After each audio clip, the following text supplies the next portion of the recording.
ጥሬ ቃሉን ስንመለከተው መልአክ የሚለው የግዕዝ ቃል ሁለት ትርጉሞች አሉት። አንደኛው አለቃ፣ ሹም ማለት ነው። በዮሐንስ ራእይ ላይ የምናገኛቸው ሰባቱ የቤተ ክርስቲያን አስተዳዳሪዎች መላእክት ተብለው መጠራታቸውም ከዚህ አንጻር ነው። የራእይ መጽሐፍ ምዕራፍ 2 እና ምዕራፍ 3ን ማየት ይቻላል። ሁለተኛውና ከተነሳንበት ርዕስ አንጻር ስናየው ደግሞ መልእክተኛ፣ የተሰደደ፣ የተላከ የሚል ትርጉም አለው። ይኸውም በዕብራውያን መጽሐፍ ምዕራፍ 1 ከቁጥር 14 ላይ የምናነበው ነው። የመላእክት ተግባር ምን እንደሆነ የሚያስረዳ ቃል ነው። መላእክት ከእግዚአብሔር ወደ ሰው ከሰውም ወደ እግዚአብሔር የሚላላኩ መናፍስት ናቸውና መላእክት በሌላ ስማቸው የሰማይ ሰራዊት ተብለው ይጠራሉ። የብዙዎች ጥያቄ መላእክት ስንት ወገን አላቸው የሚል ነው። መላእክት ሁለት ወገን ናቸው። ብርሃናውያን መላእክትና የጨለማ አበጋዝ የሆነው የዲያብሎስ ሰራዊት የሆኑት እኩያን መላእክት። ስለዚህ የእግዚአብሔርን መላእክት ከሌሎቹ መላእክት በአጠራር የምንለያቸው ቅዱስ በሚል ቅጽል ነው። ሌላው መላእክት መቼ ተፈጠሩ የሚለው ጥያቄ የብዙዎቻችን ጥያቄ ነው። መላእክት የተፈጠሩት በመጀመሪያው ቀን ነው። መጽሐፈ ኩፋሌ ምዕራፍ 2 ከቁጥር 7 ጀምሮ እንደምናነበው መዝሙረኛው ክቡር ዳዊትም ይህን በማስመልከት በእግዚአብሔር ቃል ሰማያት ተፈጠሩ፣ የሰማይ ሰራዊትም ሁሉ በአፉ እስትንፋስ ይላል በመዝሙር 32። ምንም እንኳን በመጀመሪያው ቀን የተፈጠሩ ቢሆኑም ግን ከአራቱ ባህርያተ ሥጋና ከሰባቱ ሰማያት በኋላ በዘጠነኛው ሰዓተ ሌሊት ነው የተፈጠሩት። ይህ ለምን እንደሆነ ቅዱስ ኤጲፋንዮስ አክሲማሮስ በተባለ መጽሐፉ ላይ በፊት ፈጥሯቸው ቢሆን እኛም አብረነው ፈጠርን፣ ያዝንለት፣ ተራዳ ነው ባሉ ነበር። አንድም እርሱ ቢመሰርት እኛ ገነባን፣ እርሱ ቢገነባ እኛ መሰረትን ባሉ ነበር። ይህም ሳጥናኤል በኋላ ዘመን እኔ ፈጠርኳችሁ እንዳለ ማለት ነው በማለት ያብራራል። አክሲማሮስ ዘእሁድ ገጽ 24። አንዳንድ ሊቃውንት መላእክት ከሰው በፊት ስለተፈጠሩ የሰው ታላላቅ ወንድሞች ናቸው ይሏቸዋል። ተፈጥሯቸውም ካለመኖር ወደ መኖር ነው። መላእክት እንደ እሳት የሚሞቁ እንደ ነፋስ የሚረቁ ስለሆነ ዝኒ ከማሁ አንድም እንደ እሳት እንደ ነፋስ ፈጣኖችና የእግዚአብሔርን ፈቃድ የሚፈጽሙ ኃያላን ስለሆኑ ባህሪያቸውን ለመግለጥ ከነፋስና ከእሳት ተፈጠሩ ይባላል። መዝሙር 103 ከቁጥር 4። የመላእክት አሰፋፈራቸው እንዴት ነው? የመላእክትን ቁጥር ከእግዚአብሔር በቀር ማንም አያውቅም። ትንቢተ ዳንኤል ምዕራፍ 7 ከቁጥር 10። በነገድ ስናያቸው ግን ቅዱስ ኤጲፋንዮስ እንደሚነግረን 100 ነገዶች አሏቸው። እያንዳንዱ 10 ነገድ የሚይዙ ሲሆን ቅደም ተከተላቸውም ይኸው ነው። አጋዕዝት አለቃቸው ሳጥናኤል ወይም ሰማልያል ያሁኑ ዲያብሎስ ነበር። ኪሩቤል አለቃቸው ኪሩብ ነው። 4 ራስ 4 ገጽ አላቸው። ገጻቸውም ገጸ ሰብ ገጸ አንበሳን ይመስላል። ሰውነታቸው ሁሉ በአይን የተሸለመ ሲሆን አይናቸውም እንደ ነብር ቆዳ ዥንጉርጉር ነው። የሕዝቅኤል መጽሐፍ ምዕራፍ 1 ከቁጥር 6 ጀምሮ እንዲሁም የሕዝቅኤል መጽሐፍ ምዕራፍ 18 ምዕራፍ 1 ከቁጥር 18 ጀምሮ አገልግሎታቸው በቀሳውስት አምሳል የሥላሴን ዙፋን መሸከም ነው። ሱራፌል አለቃቸው ሱራፊ ነው። በዲያቆናት አምሳል ለጸሎት የሚተጉና የሚያተጉ የምስጋና መላእክት ናቸው። ገጻቸው ገጸ ንስር ገጸ እንስሳ ይመስላል። 6 ክንፍ አላቸው። የኢሳይያስ መጽሐፍ ምዕራፍ 6 ከቁጥር 2 ጀምሮ። ኃይላት አለቃቸው ቅዱስ ሚካኤል ነው። መጽሐፈ ሄኖክ ምዕራፍ 10 ከቁጥር 2። የሥላሴ ሰይፍ ጃግሬዎች ናቸው። አርባብ አለቃቸው ቅዱስ ገብርኤል ነው። በሥላሴ ፊት በአጋፋሪ በአስተናጋጅ አምሳል የሚቆሙ ናቸው። ይህንንም በመጽሐፈ ሄኖክ ምዕራፍ 10 ከቁጥር 7 ጀምሮ እናገኘዋለን። መናብርት አለቃቸው ቅዱስ ሩፋኤል ነው። በጋሻ ጃግሬ አምሳል ያገለግላሉ። የመብረቅ ጋሻ የእሳት ጦር ይዘው ዘለዓለም እንደ ንፋስ ሲበሩ ይኖራሉ። ስልጣናት አለቃቸው ቅዱስ ሱሪያል ነው። የሥላሴ አዋጅ ነጋሪዎችና መላእክትን በየጊዜው ለጸሎትና ለምስጋና የሚያተጉ ናቸው። መኳንንት አለቃቸው ሰዳካኤል ይባላል። የሥላሴ ቀስተኞች ሲሆኑ ተራራ የሚንድ ድንጋይ የሚሰነጥቅ የእሳት ፍላጻ፣ የእሳት ቀስት ይዘው ሰውን ከመከራ ሥጋ ከመከራ ነፍስ ሲጠብቁ ይኖራሉ። በትንሣኤ ዘጉባኤ ጊዜ የሰውን ሁሉ አጥንት ሰብስበው ለትንሣኤ የሚያበቁ እነዚህ ናቸው። የማቴዎስ ወንጌል ምዕራፍ 24 ከቁጥር 31 ጀምሮ። ሊቃናት አለቃቸው ሰላታኤል ይባላል። የሥላሴ ፈረስ ባልደራስ ናቸው። የእንስሳት ጠባቂ መላእክትም ናቸው። መላእክት አለቃቸው አናንኤል ይባላል። እንደ ብረት የጸና የእሳት ነጎድጓድ ወደ ምድር የሚወነጭፉ ፀሐይን፣ ጨረቃን፣ ከዋክብትን፣ አዝርዕትን፣ አትክልትን፣ እጽዋትን ከምድር በላይ ከሰማይ በታች የተፈጠሩትን የሚጠብቁ ናቸው። መጽሐፈ ኩፋሌ ምዕራፍ 2 ከቁጥር 6። እነዚህ ቅዱሳን መላእክት የሚኖሩባቸው ቦታዎች 3 ሲሆኑ ኢዮር፣ ራማ እና ኤረር ይባላሉ። የመጀመሪያዎቹ 40 ነገድ በኢዮር፣ ቀጣዮቹ 30 ነገዶች በራማ፣ የመጨረሻዎቹም 30 ነገዶች በኤረር የሰፈሩ ናቸው። ዲያብሎስ በትዕቢቱ ከተዋረደ በኋላ ግን የነገደ መላእክት ቁጥር ከ100 ወደ 99፣ የአለቆች ቁጥርም ከ10 ወደ 9 ተቀንሷል። እነዚህ መላእክት ለተልእኮ ፈጣሪ ካላዘዛቸው በቀር ከስፍራቸው አይለቁም።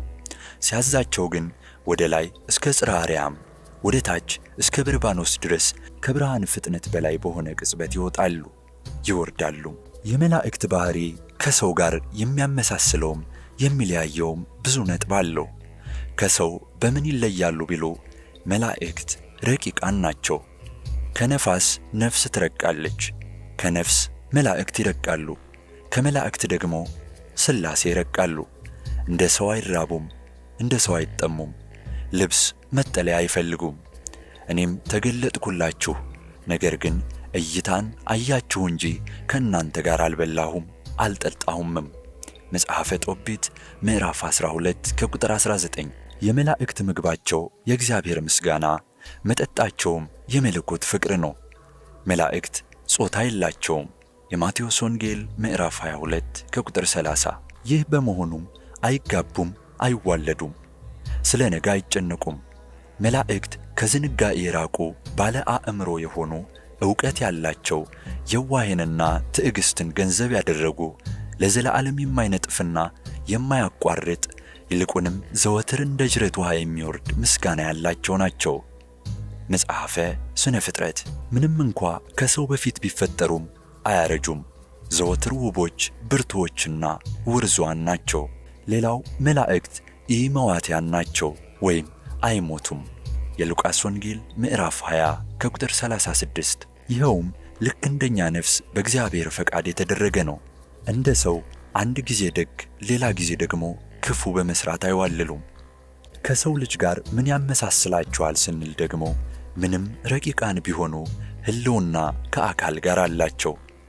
ዮሐንስ ዘደማስቆ የተባለ አባት ይህንን ሲያብራራው መላእክት ረቂቃን ናቸው የምንላቸው ከእኛ አንጻር ነው። ከማንም ጋር ከማይነጻጸረው ከእግዚአብሔር አንጻር ሲታዩ ግን ግዙፋን ናቸው። ፍጹም ረቂቅ እግዚአብሔር ብቻ ነውና ብሏል። ምንም ረቂቃን ቢሆኑም ውሱናን ናቸው። እንደ ሰው በቦታ የሚገመቱ ባይሆኑም መጠን አላቸው። መጠናቸውና አርአያቸውም የተለያየ ነው። ቁመታቸው ከምድር እስከ ሰማይ የሚደርስ መላእክት አሉ። በክንፋቸው ብቻ አንድ አገር የሚያለብሱ መላእክት አሉ። ራሳቸው ብቻ ተራራ የሚያክሉ መላእክት አሉ።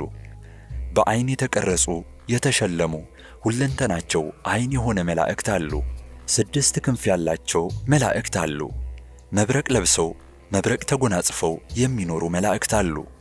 ነፋስ ለብሰው ነፋስ ተጎናጽፈው የሚኖሩ መላእክትም አሉ። ብሩህ ደመና ጠምጥመው የሚኖሩ መላእክት አሉ። እግራቸው አምደ እሳት የሚመስል መላእክት አሉ። የእነዚህን መላእክት አርአያቸውን መጠናቸውን ከእግዚአብሔር በቀር የሚያውቅ ማንም የለም። መጽሐፈ ኩፋሌ ምዕራፍ 2 ከቁጥር 7። መላእክት አዋቂዎች ናቸው። ዕውቀታቸው ግን ሐዋርያው ጴጥሮስ እንደተናገረው ከሰው እጅግ ከፍ ያለ ነው። ሁለተኛ ጴጥሮስ ምዕራፍ 2 ከቁጥር 11።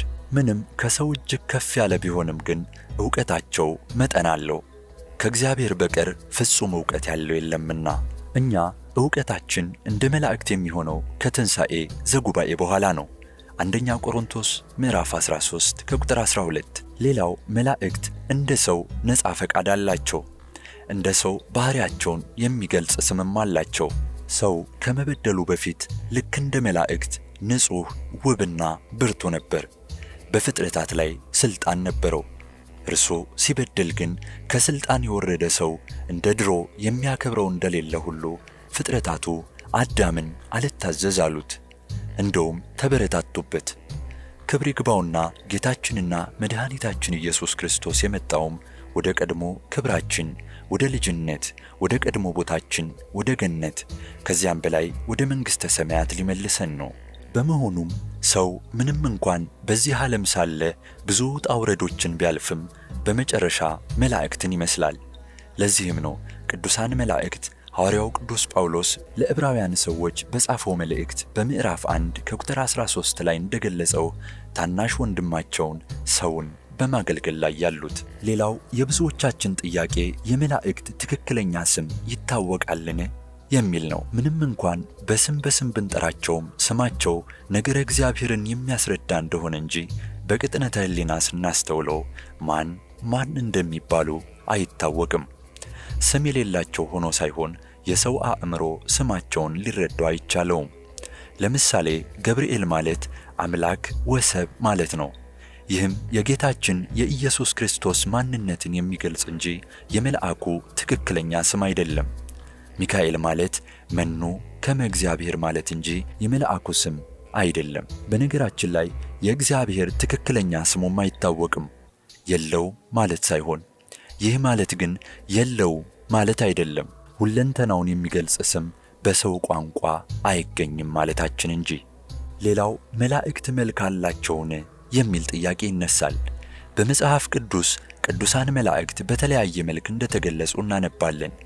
ለምሳሌ በዘጸአት ምዕራፍ 3 ከቁጥር 2 ጀምሮ ለሙሴ በአምደ ብርሃንና ደመና እንደተገለጹ እናነባለን። ለምሳሌ በእሳት አምሳል ዘጸአት ምዕራፍ 3 ከቁጥር 2፣ ለሙሴ በአምደ ብርሃንና ደመና አምሳል ዘጸአት 13 ከቁጥር 21፣ ዘጸአት 23 ከቁጥር 20፣ እንዲሁም ዘሁልቅ ምዕራፍ 20 ከቁጥር 16 ለሕዝበ እስራኤል በተራሰው አምሳል መጽሐፈ መሳፍንት ምዕራፍ 6 ከቁጥር 12 ለጌዲዮንና ለጦቢት በነቢይ አምሳል መጽሐፈ ምሳም ለሕዝበ እስራኤል በተራሰው አምሳል መጽሐፈ መሳፍንት ምዕራፍ 6 ከቁጥር 12 ለጌዲዮንና ለጦቢት በነቢይ አምሳል መጽሐፈ መሳፍንት ምዕራፍ 13 ከቁጥር 6 ለማኑሄ ሚስት በእሳት ፈረስና ሰረገላ አምሳል ሁለተኛ ነገሥት ምዕራፍ 6 ከቁጥር 16 ለኤልሳ ሎሌ በእሳት አምሳል መጽሐፈ ሕዝቅኤል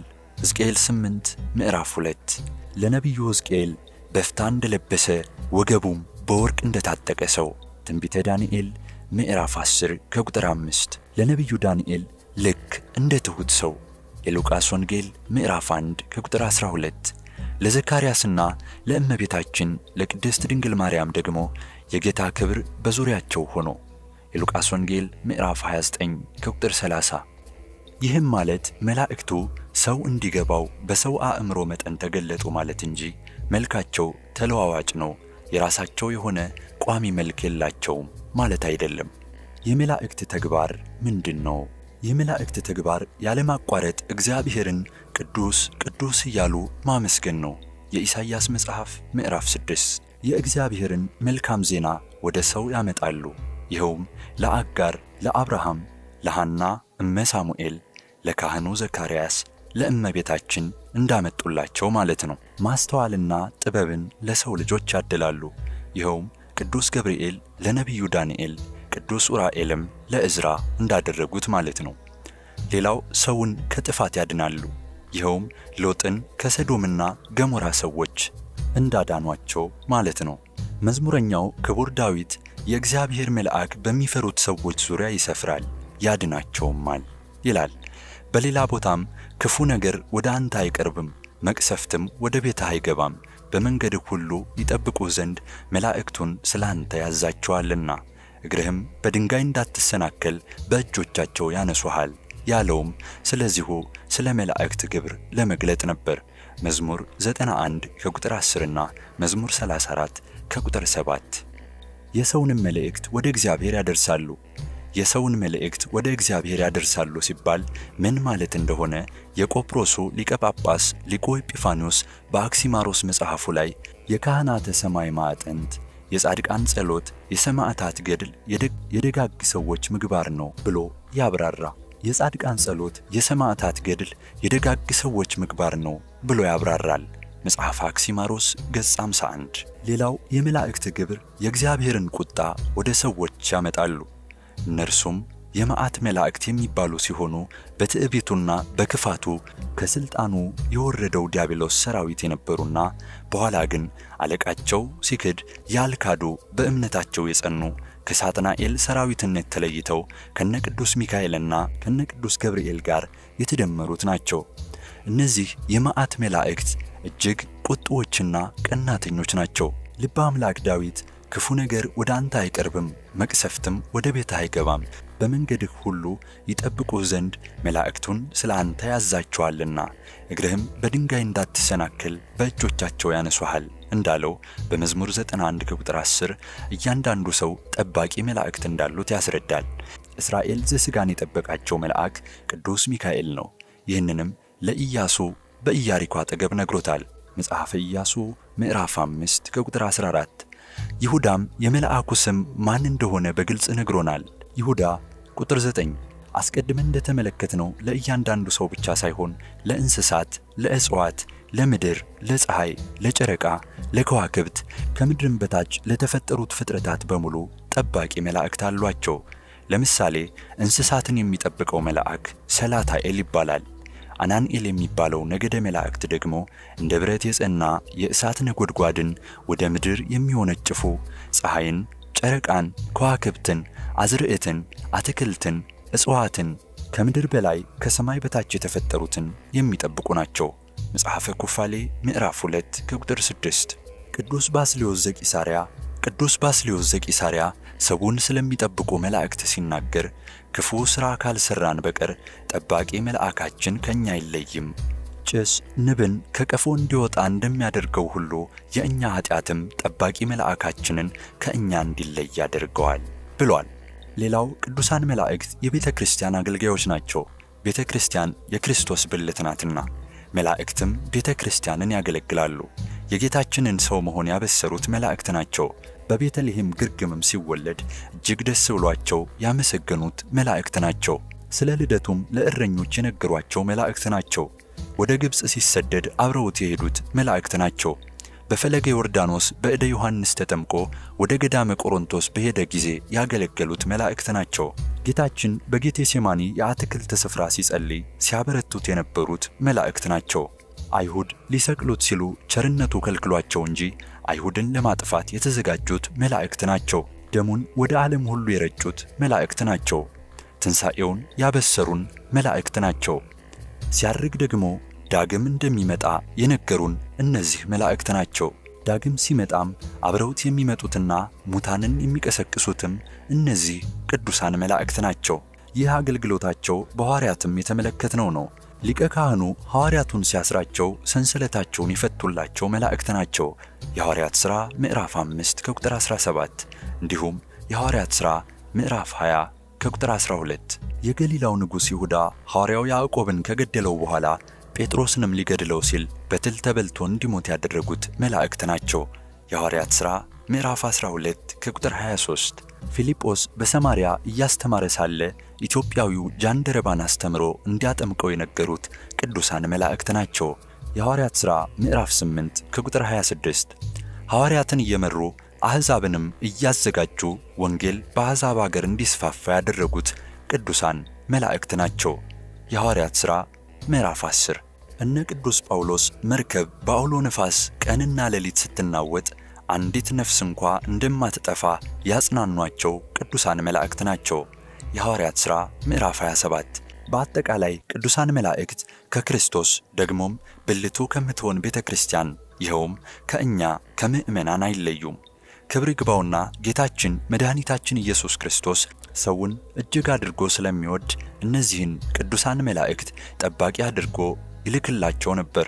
በሥራችን ሁሉ ለሚጠብቁን፣ ዘወትር በኃጢአት ስንወድቅ ደግፈው ለሚያነሱን፣ በኃጢአት ስንጨማለቅ ለዛሬ ተዋት እያሉ ስለ እኛ መዳን ፈጣሪን ለሚማልዱልን የሉቃስ ወንጌል ምዕራፍ 13 ከቁጥር 7 በእኛ ንስሐ መግባት ስለ እኛ በሰማያት ልዩ ምስጋና ለሚያቀርቡ የሉቃስ ወንጌል ምዕራፍ 15 ከቁጥር 7 እንቅፋት እንዳይመታን ለሚጠብቁን በርኩሳን መናፍስት አንድም በፈቃደ ሥጋችን ላይ እንድንሰለጥን ለሚራዱን ለእነዚህ ቅዱሳን መላእክት ክብር ምስጋና ይሁን። እነዚህን ጠባቂዎቻችንን ለሰጠን ለቸሩ እግዚአብሔር ምስጋና ይሁን። በረከትና ክብር፣ ጥበብም፣ ምስጋናም፣ ውዳሴም፣ ኃይልም፣ ብርታትም ለዘለዓለም እስከ ዘላለም ድረስ ለአምላካችን ይሁን። ራእይ ምዕራፍ 7 ከቁጥር 12